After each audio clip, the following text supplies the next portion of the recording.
प्रभु यीशु मसीह के नाम से शालोम। 1+ में हम हैं, धन्यवाद करते हैं क्योंकि परमेश्वर के वचन में लिखा है परमेश्वर के निकट आनंद की भरपूरी है। और परमेश्वर के वचन प्रभु में सदा आनंदित रहो। मैं तुमसे फिर कहता हूँ, आनंदित रहो।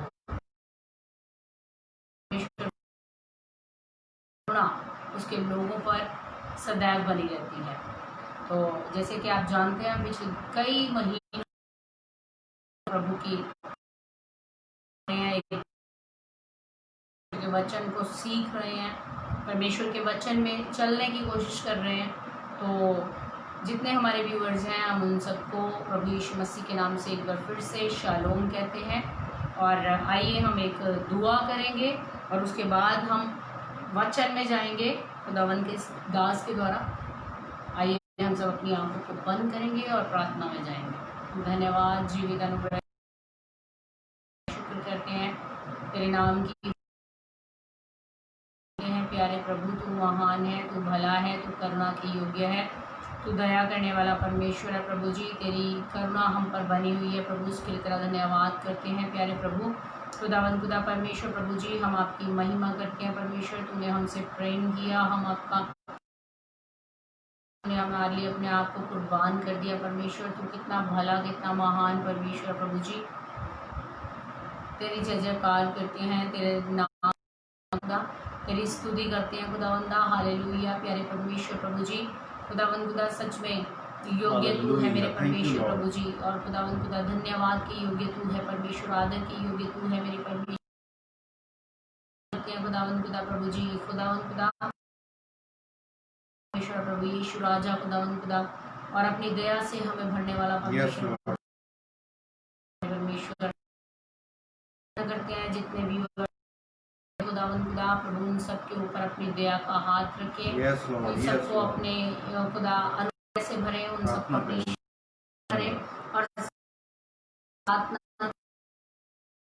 तेरी करुणा तेरी दया खुदावन खुदा हमारे जीवनों में बनी रहे। परमेश्वर प्रभु जी अपने अनुग्रह से हमें भर खुदावन खुदा, अपनी दया से हमें भर खुदावंदा।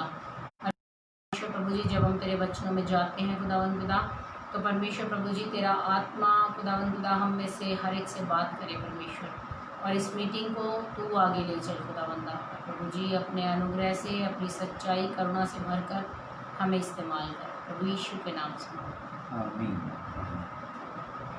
धन्यवाद करते हैं परमेश्वर का एक बार फिर से। और हमारे बीच में खुदावन के दास पास्टर पंकज हैं, जिनके द्वारा हम खुदा के कलाम को सीखते हैं। और हम आपका धन्यवाद करना चाहते हैं कि आप लोग हमारे साथ बने रहते हैं और परमेश्वर की महिमा करते हैं और हम लोगों के लिए प्रार्थनाएं करते हैं। तो हम आप सबको प्रभु यीशु मसीह के नाम से धन्यवाद देते हैं और परमेश्वर के नाम से हम आपको यही विनती भी करते हैं कि जहाँ जहाँ आप हैं, जहाँ जहाँ से हमें देख रहे हैं, हमारी सेवकाई के लिए, हमारे लिए, प्रभु के लिए दूसरे लोगों से इन बातों को शेयर करें ताकि हम सब आशीष पाएं और दूसरे लोग भी प्रभु में आनंदित हो सकें। बाकी का समय खुदावन के दास को देते हैं। आइए हम लोग परमेश्वर के वचन में चलते हैं। हम लोग पढ़ेंगे यहोशू की किताब, उसका 7 अध्याय, उसकी 1 आयत पढ़ेंगे। यहोशू की किताब, उसका 7 अध्याय, उसकी 1 आयत पढ़ेंगे। बड़े ही ध्यान से परमेश्वर के वचन को सुनेंगे हम लोग। परंतु इजराइलियों ने अर्पण की वस्तु के विषय में विश्वासघात किया। देखिए, इस आयत को पढ़ने से पहले अगर हम 6 अध्याय को देखें तो 6 अध्याय में आप देखेंगे कि इजरायली लोग यहोशू की अगुवाई में अब कनान देश पे कब्जा करने जा रहे हैं। और आप देखेंगे 6 अध्याय में कि कैसे उन्होंने एक बहुत बड़ी, बहुत ही स्ट्रॉन्ग जो यरीहो सिटी थी, जिसको अंग्रेजी में जेरिको कहा जाता है, उसकी दीवार गिराया। और परमेश्वर ने यरीहो जो सिटी है देने के लिए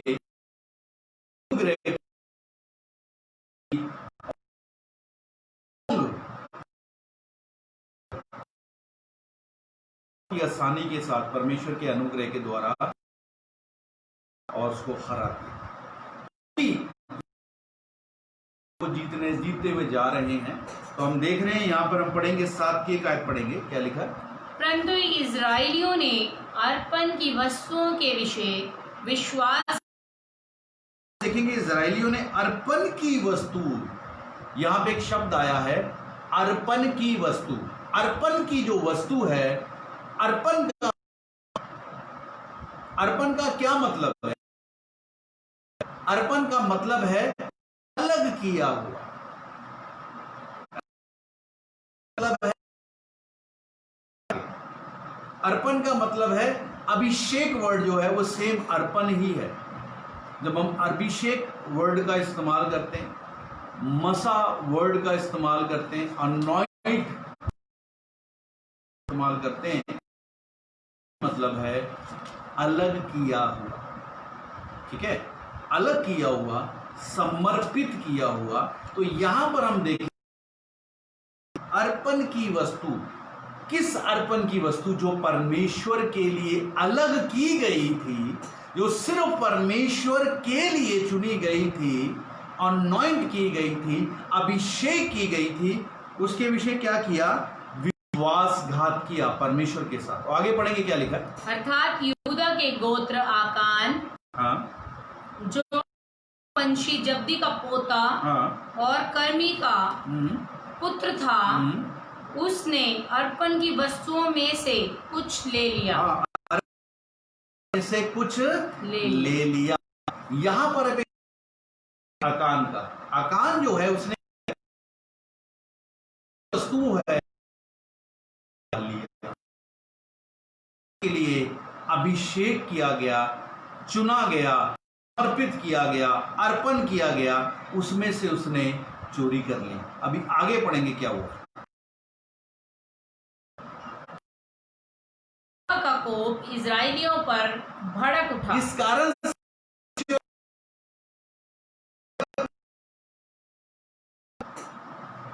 यहोशू ने यरीहो से ऐ नामक नगर के पास, जो बेतावेन से लगा हुआ बेतेल के पूर्व की ओर है, कुछ पुरुषों को यह कहकर भेजा, जाकर देश का भेद ले आओ। जाकर देश का भेद ले आओ। अभी यहां आप वचन में देखेंगे, यहां पर यहरियों को जीतते हुए अब अगला देश जो जीतना है उसका नाम क्या है? अब देश को जीतने के लिए उसने भेदियों को भेजा। और उस देश की स्ट्रेंथ क्या है, उस देश की गिनती क्या है, उस देश की ताकत क्या है? जाकर सब बातों का मुआयना करके आओ, जासूसी करके और मुझे खबर दो। तो देखिए आगे क्या हुआ, सुनिएगा ध्यान से। और उन पुरुषों ने जाकर ए का भेद लिया, उन पुरुषों ने जाकर ए का भेद लिया, और उन्होंने यहोशू के पास लौट, यहोशू के क्या कहा सुनिए, सब लोग वहां ना जाएं, सब लोग वहां ना जाएं, कोई दो तीन को जीत सकते। लोग क्या कर सकते हैं? ए देश को 2-3 हजार लोगों के द्वारा हम ए देश को जीत सकते हैं। अभी आगे पढ़ेंगे। का कष्ट ना दें, सब लोगों को वहां जाने का कष्ट ना दें। आगे, क्योंकि वे लोग थोड़े ही हैं। लोग थोड़े ही हैं। आगे, इसलिए कोई 3000 पुरुष वहां गए। अब 3000 लोग वहां गए। बड़े ध्यान से सुनिएगा आगे। परंतु ए के रहने वालों के सामने से भाग आए। रहने वाले लोगों के सामने से भाग आए। देश की तुलना की जाए और की तुलना, आप देखेंगे जमीन आसमान का फर्क। यहरियो एक बहुत देश है, सिटी कह लेंगे, और ए जो है वो छोटा सा है, जिसमें 3000 लोग ही जाकर लड़ाई करके जीत सकते हैं। लेकिन आप देखेंगे जब वो लोग जाते हैं लड़ाई करने के लिए, 3000 लोग जाते हैं, तो वो के ऊपर भारी पड़ जाते हैं, घबरा जाते हैं। वो एक बार फिर से को पढ़ देंगे, सुनिए ध्यान से। और उन्होंने यहोशू के पास लौट कर कहा, सब लोग वहां ना जाएं, सब लोग वहां ना जाएं, कोई 2-3 हजार पुरुष जाकर आए को जीत सकते, आगे सब लोगों को वहां जाने का कष्ट ना दे, सब लोगों को वहां जाने का कष्ट मत दे। आगे, क्योंकि वे लोग थोड़े ही हैं, वे लोग थोड़े ही हैं, इसलिए गए। 3000 पुरुष वहां गए, परंतु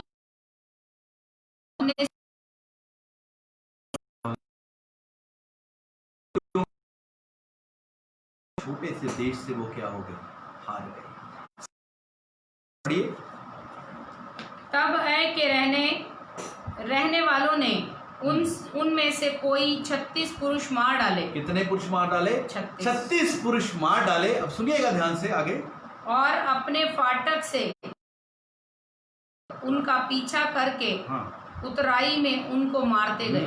उनको मारते मारते मारते चले गए। यहाँ देखेंगे इजरायली लोग क्या कर रहे हैं, मार खा रहे हैं। अभी आगे पढ़ेंगे क्या लिखा, सुनेंगे। तब लोगों का मन पिघल कर जल सा बन गया। और जब लोगों का जो मन था वो क्या हो गया, टूट गया, बिखर गए वो लोग, है ना। एक छोटे से देश से हार कर वो क्या हो गए, उनका हृदय टूट गया, निराशा में आ गए, है ना। विश्वास में वो टूट चुके, चकनाचूर हो चुके हैं। अभी आगे पढ़ेंगे क्या लिखा। तब यहोशू ने अपने वस्त्र फाड़े। अब यहोशू ने अपने कपड़ों को फाड़। इजरायली और इजरायली वृद्ध लोग यहोवा के संदूक के सामने मुंह के बल गिरकर पृथ्वी पर। यहोशू लोग परमेश्वर के संदूक के सामने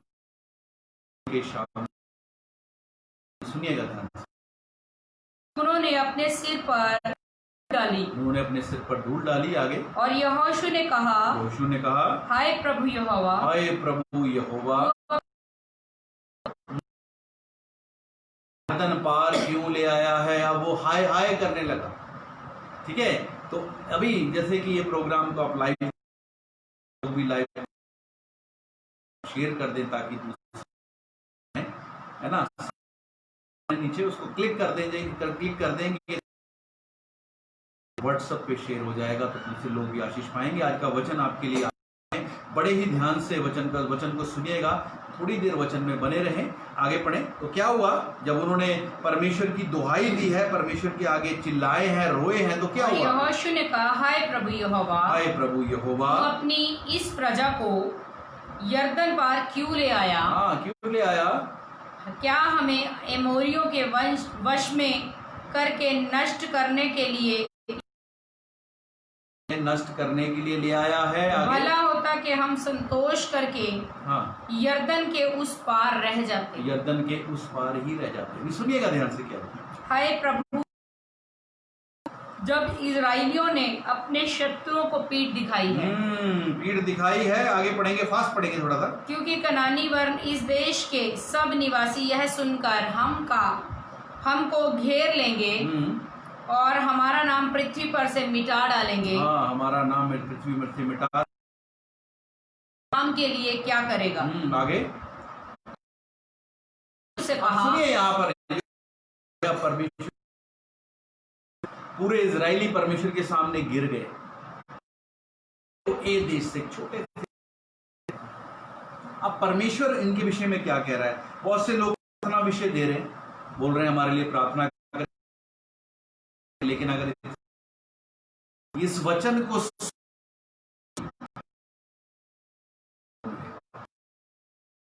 अगर आज आप सुनेंगे, इस वचन के अनुसार अगर आप करेंगे, मैं आपको सच कह रहा हूं, आप अपने जीवन में छुटकारे को पाएंगे। अगर आज आप बीमार हैं, अगर आज आप दुष्ट आत्मा ग्रस्त हैं, अगर आज समस्या में है, प्रॉब्लम में है, ये वचन ही आपका सलूशन है, समाधान है। अगर इस वचन को अगर आप ध्यान से सुनेंगे और वचन में आप बने रहेंगे, मैं सच कह रहा हूँ, ये वचन ही आपको छुटकारा देगा, क्योंकि ये वचन स्पेशली आज छुटकारे के लिए।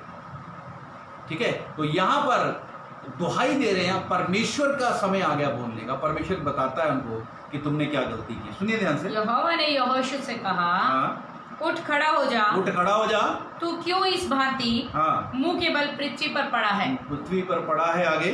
इजराइलियों ने पाप किया है। क्या कहता है परमेश्वर ने गुनाह किया है, पाप किया है। क्या पाप किया है। और जो वाचा मैंने उनसे अपने साथ बंधाई थी, उसको उन्होंने तोड़ दिया है। उन्होंने तोड़ दिया है। अब सुनिएगा क्या गलती की है। उन्होंने अर्पण की हुई वस्तुओं में से ले लिया। दोबारा पढ़ेंगे। उन्होंने अर्पण में से ले लिया है। पहली बात, अर्पण की ले लिया। आगे, वरन चोरी की है, छल करके उसको अपने सामान में रख लिया है। अपने सामान में रख क्या गलती की थी परमेश्वर दोबारा से इसी लाइन? हाँ, और जो वाचा मैंने उनके साथ बंधाई थी, जो वाचा मैंने उनके साथ बंधाई थी, उसको उन्होंने तोड़ दिया है। उसको उन्होंने तोड़ दिया है। की वस्तुओं में से लिया। क्या किया? वस्तुओं में के लिए अलग की गई। आते हैं, है ना? जब हम पहली बार प्रभु के पास आते हैं, जब हमें परमेश्वर का वचन मिलता है, तो हम क्या करते हैं? हम तौबा करते हैं, बपतिस्मा लेते हैं। और बपतिस्मा लेने का मतलब क्या है? हम अपना जीवन प्रभु को सौंपते हैं। ऐसे ही है ना? हम प्रभु के पास आते हैं और अपना जीवन किसको सौंपते हैं? परमेश्वर को सौंपते हैं। बड़े ही ध्यान से इस वचन को सुनिएगा। मैं आज सच बता रहा हूं कि ये परमेश्वर का वचन आपको छुटकारा दे सकता है। आप प्रभु के पास आए, अभी तक आपका छुटकारा नहीं हुआ, अगर आप अभी भी बीमारी, परेशानी में है, किसी भी तरीके की प्रॉब्लम में है, तो आज ये वचन आपकी समस्याओं का उत्तर बन सकता है। तो मैं आपको बताना चाहता हूं कि अगर आप परमेश्वर के पास हैं, को है ना, जीवन तुझे देते हैं प्रभु, हम अपना जीवन तुझे समर्पित करते हैं, अर्पण करते हैं, है ना? अर्पण का मतलब क्या है? अलग कर देना परमेश्वर के लिए। हम अपना जीवन परमेश्वर के लिए, हालेलुया, समझ जाएंगे? थोड़ा बीच में नेटवर्क जा रहा है। तो हम लोग अपना जीवन प्रभु को अर्पण कर देते हैं,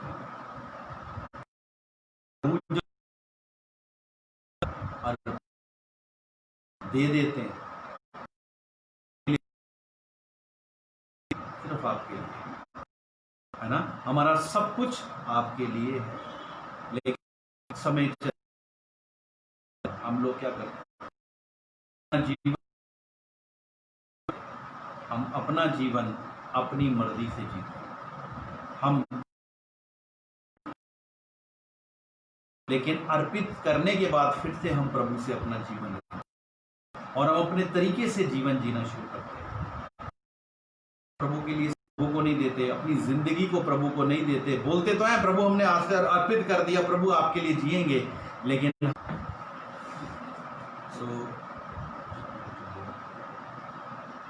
तो हम लोग अपना जीवन प्रभु को क्या कर देते हैं? समर्पित करते हैं, लेकिन अपने तरीके से जीवन को जीते हैं। और जब हम अपने तरीके से जीवन को जीते हैं, अपने पैसे को, जो हमने प्रभु के लिए दशमांश निकालना है, उसको हम अपने तरीके से खर्च करते हैं, तो हम लोग क्या करते हैं? तब क्या होता है? तब हम बड़ी बड़ी परिस्थितियों को जीत जाते हैं, लेकिन छोटी सी समस्या में क्या कर देते हैं? हरा देते हैं। हम छोटी सी समस्या से क्या आ जाते हैं? हार जाते हैं। जब हम अर्पित की हुई चीज़ों को इस्तेमाल करते हैं, हम अपना जीवन प्रभु को अर्पित किया, है ना? दशमांश प्रभु का है, चाहे वो पैसे का, अगर पैसे को भी अगर आप यूज़ करते हैं, प्रभु के पैसे को अगर यूज़ करते हो, तो ये भी चोरी है। समझ आ रही है आपको मेरी बात? ये क्या है? चोरी है। परमेश्वर को लूटना है पैसे से, समय से।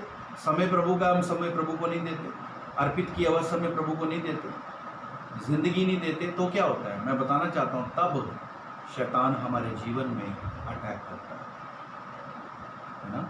जैसे इजरायली बड़ी समस्या में से जीत कर आए, लेकिन एक छोटे से देश ने उनको क्या कर दिया?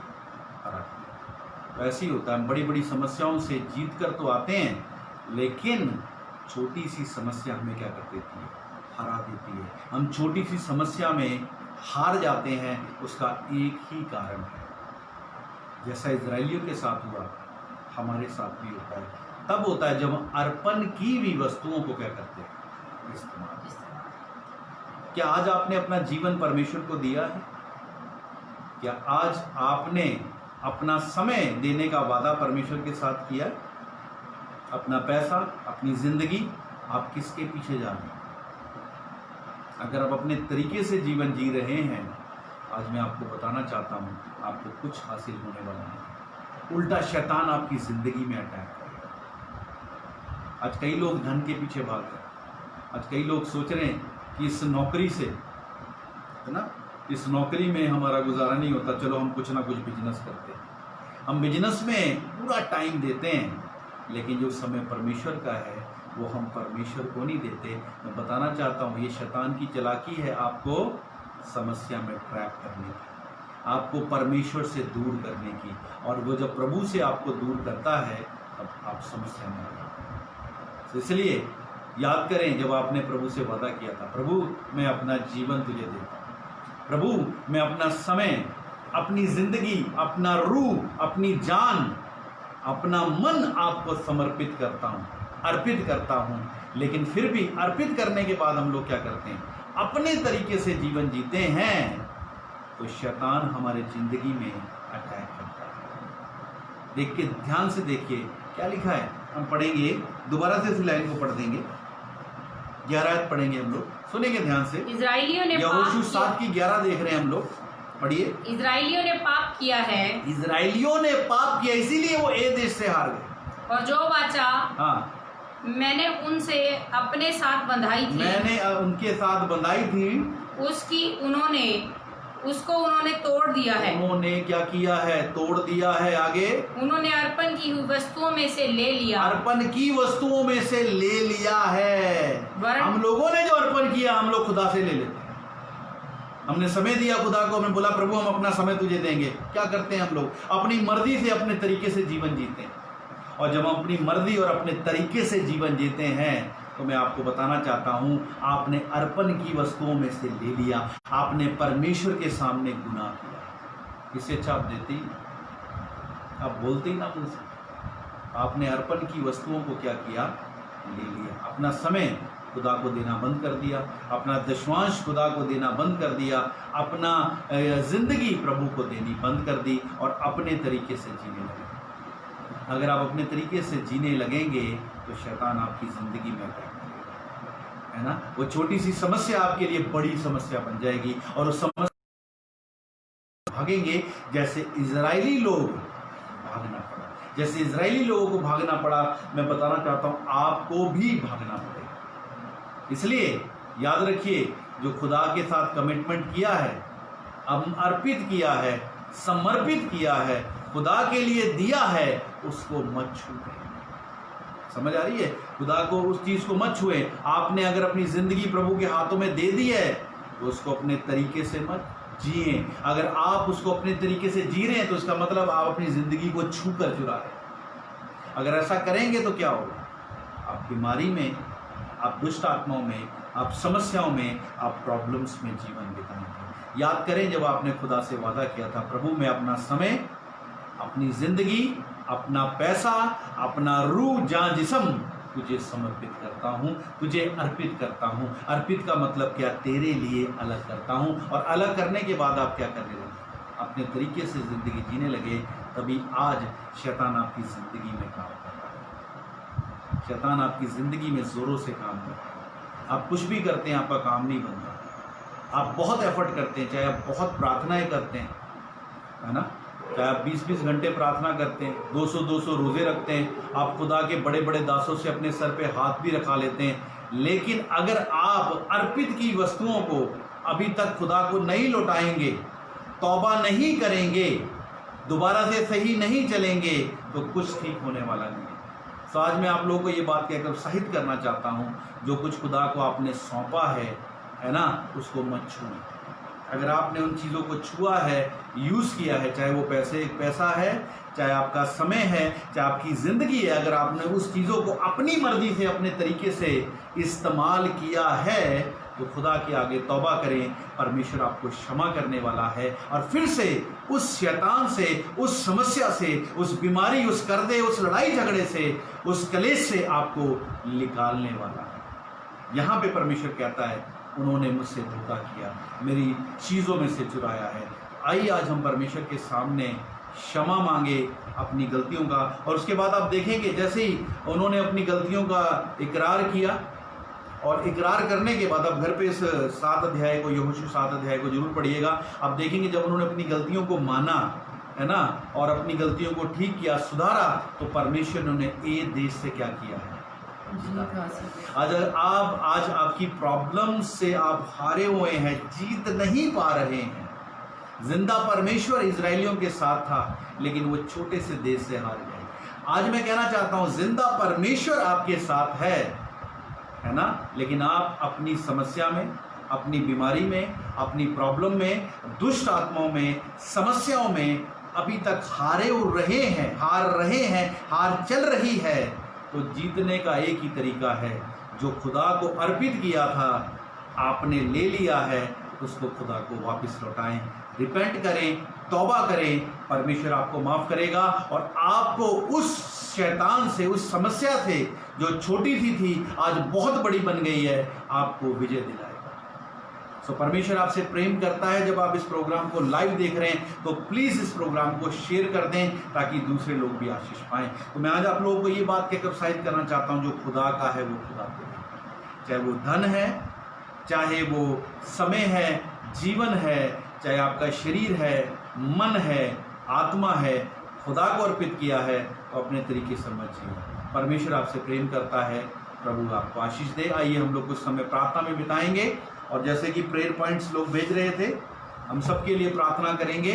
तो जो कोई प्रार्थना कराना चाहता है वो प्रेयर पॉइंट्स भेज सकता है। ये पहले हम एंजल के साथ मिलकर प्रार्थना करेंगे। धन्यवाद जीवित अनुग्रहकारी धन्यवाद प्रभु यीशु तेरा का। शुक्र करते, तेरे नाम की महिमा करते हैं खुदा। एक बार फिर से तेरी उपस्थिति में आते हैं और दंडवत करते तेरे आगे खुदा।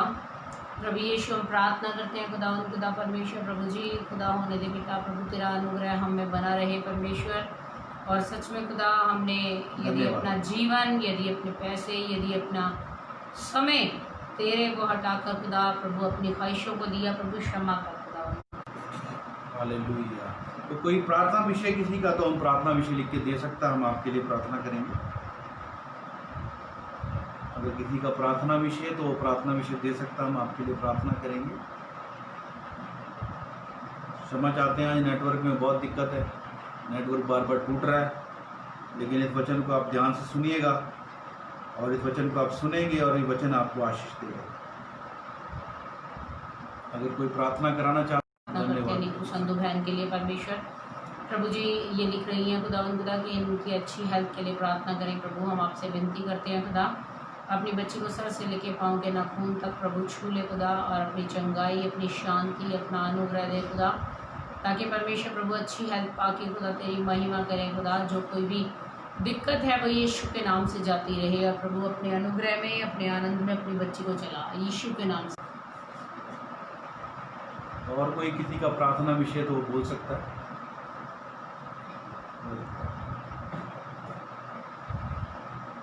अगर किसी और का प्रार्थना विषय तो वो बोल सकता है।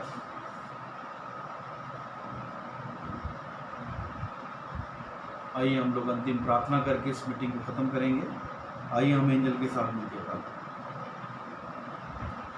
धन्यवाद जीवित अनुग्रहकारी परमेश्वर, एक बार फिर से तेरे उपस्थित खुदा प्रभु अपने लोगों को अपना अनुग्रह कर और हमें अपनी अनुग्रह हमारे जीवन में यीशु राजा, जब हम दोबारा मिले खुदा, हम एक दूसरे के साथ गवाही शेयर करें ताकि तेरी महिमा प्रकट होने पाए। यीशु अपने लहू में हम सबको